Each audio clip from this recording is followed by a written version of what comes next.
Hello everyone. So জাবির D unit ভর্তি পরীক্ষার খুব বেশি সময়ের হাতে নাই। ছেলেদের যে ভর্তি পরীক্ষা সেটা হবে 10ই ফেব্রুয়ারি, আর মেয়েদেরটা আরেক দিন আগে অর্থাৎ 9ই ফেব্রুয়ারি তোমাদের ভর্তি পরীক্ষা হবে। তো এই যে জাবি ডি ইউনিট ভর্তি পরীক্ষার খুব বেশি হইলে তোমার 7 দিনের মতো সময় বাকি আছে। তুমি যদি যখনই ভিডিওটা দেখো তোমার ধরো হাতে 4 দিন বা 5 দিন বা 6 দিন বা 7 দিন বাকি আছে। এখন এইটুকু টাইম তুমি অ্যাকচুয়ালি কীভাবে ইউটিলাইজ করবা এটা কিন্তু অনেক গুরুত্বপূর্ণ। সো আমি ওইটাই তোমাদেরকে একদম ব্রেকডাউন করে দেখাবো যে এই মোমেন্টে এসে তোমাকে অ্যাকচুয়ালি কীভাবে পড়তে হবে এবং পড়াটাকে কীভাবে গোছাতে হবে। তো জিনিসটা শেয়ার করার আগে বা আমি রুটিনটা শেয়ার করার আগে তোমাদেরকে কিছু রিমাইন্ডার দিব যে সামনের যে কয়েকদিন সময় আছে জাবি ডি ইউনিটের জন্য আমরা সব থেকে বেশি পড়বো হচ্ছে কেমিস্ট্রি। কারণ কেমিস্ট্রিতে যারা ভালো করে দিন শেষে তারাই এগিয়ে যায়, তারা হচ্ছে পজিশনের দিক দিয়ে এগিয়ে যায়। কারণ বায়োলজি মোটামুটি কম বেশি সবাই পারে, বাট কেমিস্ট্রিটাতে সবার একটু প্রবলেম হয়। এবং কেমিস্ট্রি নিয়ে অনেকেরই কোয়েশ্চেন থাকে যে ভাইয়া হাজারিনাগ স্যারের বই থেকে কিছু কোয়েশ্চেন আছে যেগুলো আমরা কমন পাই না, সেগুলো দেখা গেছে যে গুহ স্যার বা হচ্ছে কবির স্যারের বই সেগুলো থেকে চলে আসে। তো ওগুলো কীভাবে কভার করবো এটা নিয়ে আমি কথাবার্তা বলবো। অর্গানিক নিয়ে যাদের প্রবলেম আছে তুমি জাবির জন্য কীভাবে এটা ট্যাকেল করবা তো সেটা নিয়েও কথা হবে। এবং এরপর আসলে যে সব থেকে বেশি মার্ক যেটা সেটা হচ্ছে আমরা বায়োলজিতে তুলবো। কারণ বায়োলজিতে আমাদের কিছু জায়গা আছে যেগুলো থেকে কোয়েশ্চেন আসেই প্রতি বছরই আছে, এবং ওগুলো আমরা যদি কমপ্লিট করে যেতে পারি আমাদের বায়োলজির প্রিপারেশনটা কিন্তু হয়ে যায়। ইংরেজি, বাংলা এবং আইকিউ রেগুলার অল্প অল্প করে পড়তে হবে, বিকজ তুমি চাইলে একবারও পড়তে পারো। অনেকে আছে যারা 2 দিনে জাস্ট হচ্ছে বাংলা, ইংরেজি এবং আইকিউটা পড়ে ফেলে। কারণ এখানে যে মার্কটা আছে এটা কিন্তু একদমই ফেলে দেওয়া যাবে না, কারণ এই ছোটো ছোটো মার্কগুলোই তোমাকে কিন্তু বাকিদের থেকে আগায় রাখবে। কারণ যেহেতু এই ভর্তি পরীক্ষা অনেক স্টুডেন্ট অ্যাকচুয়ালি এই ভর্তি পরীক্ষায় বসে, তো তোমার যদি এখানে 0.20 মার্কও যদি বেশি থাকে এটা তোমার সিরিয়ালটাকে কিন্তু আগায় দিবে অনেক বেশি। সো অবভিয়াসলি একটা মার্কও আমরা হেলাফেলা করবো না, আমরা ইংরেজি, বাংলা, আইকিউ এর জন্য প্রিপারেশন নিব, একেবারেই প্রিপারেশন ছাড়া ভর্তি পরীক্ষায় যাব না। তো এখন যদি আমি একটু পড়ার রুটিনে আসি, যদিও এই রুটিনটা অ্যাকচুয়ালি আমার করা হয়েছে এই কারণে যে অনেকে আসলে এই টাইমে অনেক বেশি হচ্ছে টেনশনের মধ্যে থাকো যে ভাই আমার কোনো কিছুই কমপ্লিট হচ্ছে না, তো তাদের জন্য তো প্রথম হচ্ছে যে যারা জাবি ডি ইউনিটের জন্য একদম ডেডিকেটেডভাবে প্রিপারেশন নিচ্ছ তাদেরকে আমি বলবো বোটানি এবং জুলজিতে মিনিমাম তুমি হচ্ছে 4 ঘন্টা দাও। আর যারা হচ্ছে জাবির এ ইউনিট, ডি ইউনিটের প্রিপারেশন একসাথে নিচ্ছ তারা এই 4 ঘন্টার জায়গায় 2 ঘন্টা দিবা। কিন্তু শুধুমাত্র জাবির ডি ইউনিট যাদের এখন টার্গেট রয়েছে যে সামনের 1 সপ্তাহ আমি জাবির ডি ইউনিটের জন্যই পড়বো, তারা অবভিয়াসলি এখানে 4 ঘন্টা দিবা। তুমি সকালের টাইম অথবা রাতের টাইম দিতে পারো। আমার ক্ষেত্রে আমার সকালে বায়োলজি পড়তে ভালো লাগতো, তোমারও হয়তো বা ভালো লাগতে পারে, তো তুমি সকালের টাইমটা ট্রাই করতে পারো। আর কেমিস্ট্রি যেহেতু বেশি বেশি পড়তে হবে, আমরা কাছাকাছি অর্থাৎ 3 ঘন্টার মতো সময় রাখবো কেমিস্ট্রির জন্য, যে কেমিস্ট্রি কোনোভাবেই যাতে হেলাফেলা আমাদের না হয়। আর ইংরেজি, বাংলা, আইকিউ এর জন্য 2 ঘন্টা দিলেই ইনাফ। এই 3টা সাবজেক্ট আমরা যদি 2 ঘন্টা যদি পড়ি এখন থেকে রেগুলার, তাহলে কিন্তু আমাদের হয়ে যাবে। তো এই পড়ার রুটিনটা আমি বলে দিলাম। এখন তোমার কাস্টমাইজেশনটা তোমার উপর নির্ভর করবে, তুমি চাইলে টাইমটাকে একটু কমায় বাড়ায় নিতে পারো, বাট এখন এই মোমেন্টে তুমি যদি পড়াশোনা না করো ভাইয়া তাহলে কিন্তু হবে না। আর পরীক্ষার জন্য একটু টাইম রাখবা। ধরো তুমি অনলাইনে আমাদের এখানে এক্সাম দিবা, তো সেই জন্য তুমি জাস্ট হচ্ছে 1 ঘন্টা অথবা তুমি আরেকটু কম সময় তুমি রাখতে পারো, যে টাইমে তুমি জাস্ট হচ্ছে অনলাইনে ঢুকে এক্সামটা দিয়ে ফেলবা। সো এইটাই হচ্ছে তোমার এখন পড়ার রুটিন সামনের কয়েকদিনে। এবার আসো যে তুমি কীভাবে পড়বা। তো প্রথমে যদি আমি আসি হচ্ছে বোটানিটাতে, তো বোটানি এখন কীভাবে পড়া উচিত। বোটানিতে প্রথমে তোমাকে হচ্ছে হাসান স্যারের বইটা খুলতে হবে। হাসান স্যারের বইটা খোলার পরে যে দাগানো লাইনগুলো আছে এগুলো তোমাকে আরেকবার দেখে যাইতে হবে। কারণ ধরো তুমি মেডিকেলের জন্য পড়ছো, বাট এই মোমেন্টে এসে তোমাকে কিন্তু আবার চোখ বুলাতে হবে। তোমার যদি মনে হয় না ভাই ওগুলো পড়ছি আর লাগবে না, এটা কিন্তু তোমার জন্য ভুল। অর্থাৎ জাবিতে আমরা দেখতে পাই যে একদম লাইন বাই লাইন কোশ্চেনগুলো তুলে দেয়।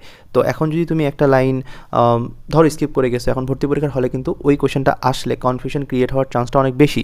সো আমি তোমাদেরকে বলবো যেহেতু শর্ট সিলেবাস আমাদেরকে জাবির ডি ইউনিটের জন্য পড়তে হচ্ছে, তাহলে কিন্তু আমরা এখানে শর্ট সিলেবাসের যে 7টা চ্যাপ্টার আছে এগুলো কিন্তু আমরা অনায়াসেই পড়ে ফেলতে পারি। এখন থেকেও তুমি যদি শুরু করো, ধরো তুমি হচ্ছে একটানা বসবা, 3টা চ্যাপ্টার নিবা, 3টা চ্যাপ্টার নিয়ে 3টা চ্যাপ্টার পড়ে ফেলবা।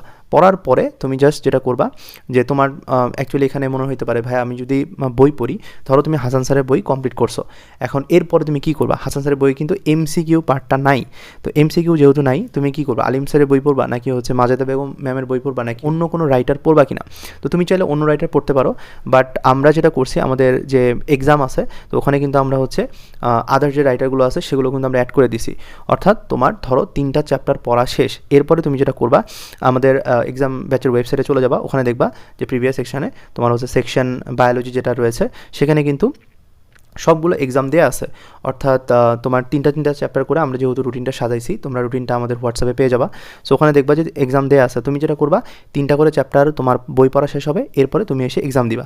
যেহেতু প্রত্যেকটা এক্সাম এখানে কিন্তু হচ্ছে 80 মার্কের, অর্থাৎ তোমার এখানে প্রত্যেকটা এক্সাম হচ্ছে 80 মার্কের আছে, অর্থাৎ 80টা কোশ্চেন তুমি ফেস করতেছো জাস্ট ওই একটা চ্যাপ্টার থেকে বা ওই 3টা চ্যাপ্টার থেকে 80টা কোশ্চেন ফেস করতেছো, সেটা আবার ঢাবি স্ট্যান্ডার্ড। অনেকেই এখন যেটা ভুল করো যে উল্টাপাল্টা জায়গাতে পরীক্ষা দাও, ঢাবির স্ট্যান্ডার্ড পরীক্ষা দিয়ে ফেলতেছো, বাট তোমার জাবির স্ট্যান্ডার্ড কিন্তু পড়াশোনা হচ্ছে না। সো অবভিয়াসলি আমরা এটা মেনটেন করছি যে জাবির জন্য যতটুকু লাগবে ততটুকুই কিন্তু আমরা সাজাইছি। আর আমাদের এখানে প্রত্যেকটা পরীক্ষায় 0.20 করে কিন্তু নেগেটিভ মার্ক আছে, অর্থাৎ এটা তোমাকে প্রপার একটা জাবির ফিল দিবে, জাবির ডি ইউনিটের ফিলটা দিয়ে দিবে। সো অবভিয়াসলি তোমরা এটা ট্রাই করবা, এবং প্রত্যেকটা চ্যাপ্টার পড়া যখন শেষ হয়ে যাবে, যেহেতু এখন একটু টাইম কম, সো তোমাদেরকে 3টা করে চ্যাপ্টার আমি পড়ার কথা বলবো। তাহলে তুমি কোষের গঠন, এরপর কোষ বিভাজন, অণুজীব, এই 3টে চ্যাপ্টার পড়ার পরে তুমি ডিরেক্ট হচ্ছে এক্সাম দিয়ে ফেলবা। দিয়ে যে ভুলগুলো হবে সেগুলো তুমি সংশোধন করে ফেলবা, কারণ আমাদের এক্সামের সাথে কিন্তু সলভ শিট দেওয়া থাকে। সো ওখানে বিস্তারিত সলভ দেওয়া থাকবে এক্সপ্লেনেশন সহ, তুমি এক্সপ্লেনেশনটা দেখে ফেলবা যে কী কী আছে এবং কোনটায় আমার ভুল হয়েছে। তো এইভাবে তোমাকে কিন্তু এখন বোটানি হাসান স্যারের বই পড়তে হবে, এছাড়া তোমাকে আর এক্সট্রা কিছুই দেখতে হবে না, কারণ বাকি যে এমসিকিউগুলো লাগবে, বাকি যে ইম্পর্টেন্ট তথ্যগুলো লাগবে জাবির জন্য, সেগুলো কিন্তু আমরা আমাদের এক্সাম ব্যাচে দিয়ে দিছি। সো এক্সট্রা করে তোমার আর হ্যাসেল নেওয়া লাগবে না। তো একইভাবে তোমাকে কিন্তু জুলজি পড়তে হবে, কারণ এখানে জুলজি এবং বোটানিতে কিন্তু একই মার্ক আসতেছে। সো তোমাদের 22 করে যেহেতু কোশ্চেন আসতেছে, তো আমরা কিন্তু এই জুলজির ক্ষেত্রেও সেম কাজটা করবো, অর্থাৎ দাগানো যতটুকু লাইন আছে অতটুকু লাইন পড়বো। আর অনেকেই বলো ভাইয়া দাগানো লাইন আমরা কোথায় পাবো? আমাদের এক্সাম ব্যাচের ওয়েবসাইটে তুমি যদি যাও প্রথম দিকেই তুমি এখানে কিন্তু হচ্ছে দাগানো লাইনগুলো পেয়ে যাবে। একটু যদি সামনের দিকে আমি তোমাকে দেখাই, এখানে একটা সেকশন আছে, এটা হচ্ছে জাবির দাগানো মূল বই। এখানে হেয়ারে ক্লিক করলেই তুমি কিন্তু জাবির দাগানো যে মূল বইটা আছে সেটা কিন্তু তুমি পেয়ে যাবা। সো অবভিয়াসলি ওখান থেকে ডাউনলোড করে তুমি কিন্তু লাইনগুলো দেখে ফেলতে পারো। তো একই কথা জুলজির ক্ষেত্রে তুমি হচ্ছে মেইন বুকটা পড়ার পর, গাজী আজমল স্যারের বইটা পড়ার পরে তুমি ডিরেক্ট হচ্ছে এক্সামে চলে যাবা এবং এক্সাম দিয়ে দেখবা যে কোথায় ভুল হচ্ছে, ওই জায়গাগুলো যে সলভ করে নিবা, শেষ। এরপর আসো যে আমাদের কেমিস্ট্রি পার্টটা কিন্তু খুবই ইম্পর্ট্যান্ট, কারণ কেমিস্ট্রি পার্টটাতে আমাদের যেহেতু এখানে 24 মার্ক আসতেছে, তো আমরা যারা কেমিস্ট্রিটাতে উইক তারা কিন্তু এখানে অনেক বেশি পিছায় যাইতে পারি। সো এই ব্যাপারটা একটু সচেতন থাকতে হবে। তো কেমিস্ট্রিটা কীভাবে ভালো করা যায় এটা তোমাদেরকে আমি যদি বলি, তো একটা রাইটারই আমরা পড়বো, জাস্ট আমরা হাজারি সারি পড়বো, কারণ আমরা যদি এখন মাল্টিপল জায়গা পড়তে যাই তাহলে কিন্তু আমরা শেষ করতে পারবো না। সো আমরা গাজী আজমল স্যারের বই যেমন পড়ছি সেরকমভাবে আমরা হচ্ছে জাস্ট হাজারি স্যারের বইটা নিব, নেওয়ার পরে আমাদের যে ইম্পর্টেন্ট লাইনগুলো আছে জাস্ট আমরা একটু দেখে যাব, ইম্পর্টেন্ট লাইনগুলো দেখে যাব। কেমিস্ট্রিতে কিন্তু বায়োলজির মতো এত বেশি লাইন না। সো তুমি জাস্ট যদি একটা করে চ্যাপ্টারের পিছনে 30 মিনিট করে সময় দাও, তাহলেও কিন্তু তোমার একটা চ্যাপ্টারের পুরাপুরি মানে যতগুলো দাগানো লাইন আছে সবগুলো পড়া সম্ভব। আর সাইডে দেখবা তুমি হচ্ছে এমসিকিউ পাবা, অর্থাৎ বইয়ের মধ্যে হাজারি স্যারের বইয়ের মধ্যে কিছু এমসিকিউ আছে। তো এই এমসিকিউ বক্সের এমসিকিউগুলো তুমি করে যাবা, কারণ ডিরেক্ট হুবহু স্যার এখান থেকেও কিন্তু কিছু কোশ্চেন তুলে দেয়। সো যেহেতু কোশ্চেনগুলো এখানে মিলে যাচ্ছে জাবির সাথে, সো অবভিয়াসলি তোমার কিন্তু এই জায়গাগুলো মিস করা উচিত হবে না। এই ট্রিক্সটাই তুমি কিন্তু জৈব রসায়নের ক্ষেত্রেও কাজে লাগাবা, অর্থাৎ তোমার জাস্ট কাজ হবে যে যতটুকু দাগানো লাইন আছে জাবির জন্য ততটুকু লাইন তুমি জাস্ট জৈব রসায়নের জন্য পড়বা, ওইটা পড়তে তোমার হাইস্ট 1 ঘন্টার মতো সময় লাগবে। এরপর তুমি আইসা যে ছোটো ছোটো যে এমসিকিউগুলো রয়েছে অর্থাৎ বক্সের মধ্যে সেগুলো সলভ করবা। তো তোমার কাজ হবে যে হাজারি স্যারের যে এমসিকিউগুলো এবং যে ইম্পর্টেন্ট দাগানো লাইনগুলো এগুলো করা। এখন তোমার প্রশ্ন আসতে পারে যে ভাই আমার বাকি যে রাইটারগুলো আছে সেগুলোর তথ্যগুলো আমি কোথায় পাবো? সো ওইটাও আমরা হচ্ছে আমাদের এক্সাম ব্যাচে দিয়ে দিছি। তো ওইটা তুমি হচ্ছে আমাদের এক্সাম ব্যাচে গিয়ে তুমি একটু নিচের দিকে আসো, তাহলে তুমি যখন কেমিস্ট্রির যে সেকশনটা পাবা এক্সামের, সেখানেও কিন্তু আমাদের প্রত্যেকটা চ্যাপ্টারের উপর যেহেতু 80টা করে কোশ্চেন আমরা সেট করছি, তো ওখানে কিন্তু তুমি হচ্ছে ইজিলি বাকি যে রাইটারগুলো আছে সেগুলোর ইনফরমেশন এবং সেগুলোর এক্সপ্লেনেশন সব কিছুই কিন্তু তুমি ওই এক্সামে পেয়ে যাবা। সো তোমার কাজ হবে যখন তুমি ধরো 2টা চ্যাপ্টার শেষ করছো, 2টা চ্যাপ্টার শেষ করে তুমি ডিরেক্ট হচ্ছে এক্সামে যাবা, এক্সামে গিয়ে তুমি হচ্ছে নতুন কিছু পাইলা কিনা বা তোমার কোথায় কোন প্রবলেম হলো সেটা কিন্তু তুমি সলভ করে ফেললা। অর্থাৎ কেমিস্ট্রির ক্ষেত্রে তোমাকে একইভাবে আগাইতে হবে। বায়োলজির ক্ষেত্রে যেরকম তুমি 3টা করে চ্যাপ্টার পড়ার পরে হচ্ছে পরীক্ষা দিছো, কেমিস্ট্রির ক্ষেত্রে 2টা করে চ্যাপ্টার, যেহেতু চ্যাপ্টারগুলো অনেক বড়, 2টা করে চ্যাপ্টার পড়ার পরে তুমি কিন্তু হচ্ছে এক্সাম দিয়ে তোমার ভুলগুলো বের করবা। আর অনুশীলনীর এমসিকিউগুলো লাস্ট মোমেন্টে জাস্ট হচ্ছে একবার করে দেখে যাবা, কারণ অনেকে মেডিকেল প্রিপারেশন নিছে, তো অনুশীলনী এমসিকিউ যেগুলো আছে হাজারি স্যারের বইয়ের সেগুলো দেখে যাবা। বহুপদী রিলেটেড যে কোশ্চেনগুলো আছে বহুপদী কোশ্চেনগুলোও কিন্তু করে যাইতে হবে, বিকজ জাবিতে কিন্তু এই টাইপের কোশ্চেনও আসে। সো অবভিয়াসলি এটা বাদ দেওয়া যাবে না। তো এরপরে যদি আমি আসি যে আমাদের প্রবলেমের যে জায়গাগুলো থাকে বাংলা ইংরেজি এবং হচ্ছে আইকিউ। তো বাংলার জন্য তোমরা যে বইটা আগে থেকে পড়ছো, তুমি ধরো কোনো একটা কোচিং সেন্টারের বই পড়ছো বা তোমার কাছে জয়কলির বই আছে, যেটাই থাকুক, তুমি ধরো বাংলা বিচিত্রা পড়ছো, এখন ওই বইয়ের টপিকগুলো যেগুলো আছে এগুলা তুমি জাস্ট হচ্ছে শেষ করে যাবা। তো অনেকেই বলে যে ভাই আমি জাস্ট হলো জাবির কোশ্চেন ব্যাংক দেখলে হবে কিনা। জাবির কোশ্চেন ব্যাংক দেখলে তুমি তো হুবহু ওখান থেকে কোশ্চেন কমন পাচ্ছ না। তোমাকে কী করতে হবে, একটা বইয়ের জাস্ট টপিক নিয়ে ওখান থেকে বেসিকগুলো একটু পড়ে ফেলতে হবে, কারণ কোশ্চেন যে কোনোভাবেই আসতে পারে, তুমি যাতে অ্যান্সার করতে পারো। সো এইটা একটু মাথায় রাখবা। আমরা আমাদের এক্সাম ব্যাচে যে সাজেশন দিয়ে দিচ্ছি বাংলার, তো ওইটা পড়লেই ইনাফ, এর বাইরে তোমার কিছু লাগবে না।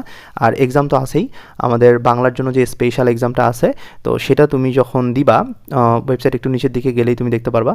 তো ওখানে এই যে বাংলার স্পেশাল এক্সাম আছে, তো এখানেও হচ্ছে 80টা এমসিকিউ সেট করা আছে। তো 80টা এমসিকিউ তুমি 80টা এমসিকিউ এমনভাবে সেট করা আছে চলে প্রত্যেকটা টপিকই আসলে আমরা কভার করছি। তো বাংলার জন্য যতটুকু লাগবে ততটুকু আমরা দিয়ে দিছি।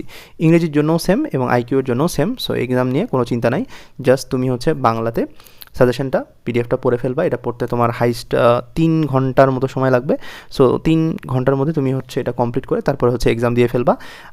ইংরেজির ক্ষেত্রেও সেম, ইংরেজির ক্ষেত্রেও তোমাকে কিন্তু টপিকগুলা একটু শেষ করে যাইতে হবে, কারণ আমি তোমাদেরকে বলছিলাম যে জাবির জন্য যতটুকু লাগবে সেই ততগুলা টপিকের উপরে তুমি প্রত্যেকটার উপরে 100 থেকে 150 এমসিকিউ তুমি যদি সলভ করে যাইতে পারো, তাহলে কিন্তু তোমার ফ্লুয়েন্সিটা অনেক বাড়বে। তখন তুমি ভর্তি পরীক্ষার হলে কোশ্চেন দেখে অ্যাকচুয়ালি আইডিয়া করতে পারবা। বাট ধরো তুমি একটা টপিক একদমই মানে না পড়ে গেলা, সো ওখান থেকে কোশ্চেন আসলে কিন্তু কনফিউজড হওয়ার চান্সটা বেশি থাকবে।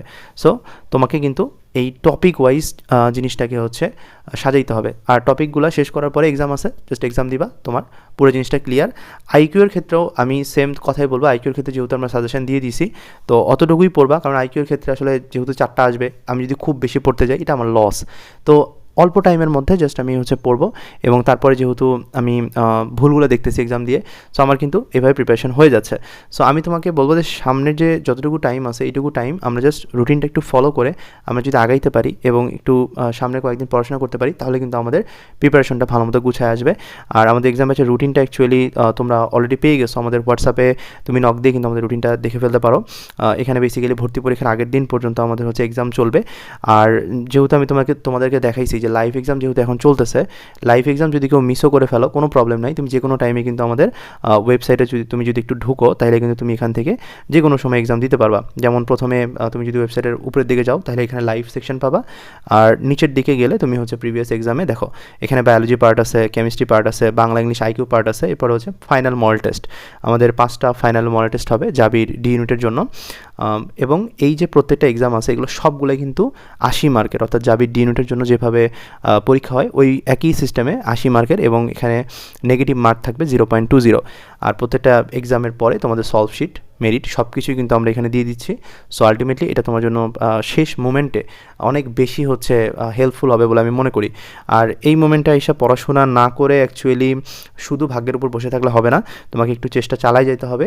আর আমি তোমাদেরকে সাজেস্ট করব যে এখন এই রুটিনটা ফলো করে তোমরা যদি একটু আগাইতে পারো, আর অনেকে যেহেতু প্রবলেম হয় হচ্ছে কেমিস্ট্রি নিয়ে, তো তোমরা কেমিস্ট্রিটাতে একটু বেশি টাইম দেবা। যাদের বায়োলজিটাতে একটু দুর্বলতা রয়েছে তারা তো শুরুই করবা যে হাসান স্যারের বইয়ে জাস্ট দাগানো লাইনগুলো এবং হচ্ছে তোমাদের এক্সাম, এছাড়া তোমাদের আর কিছু করার নাই। কেমিস্ট্রির ক্ষেত্রেও তাই, জৈব রসায়ন যাদের একেবারেই হয় না, তুমি জাস্ট হচ্ছে দাগানো লাইনগুলো পড়ো এবং এমসিকিউগুলো সলভ করে যাও, ইনাফ, আর কিছু লাগবে না। এবং ইংরেজি বাংলা আইকিউ এগুলোতে তুমি যদি একটু বেশি মার্ক পাও, তোমার সিরিয়াল অনেক বেশি আগাবে। দেখা হচ্ছে নতুন ভিডিওতে। ধন্যবাদ সবাইকে।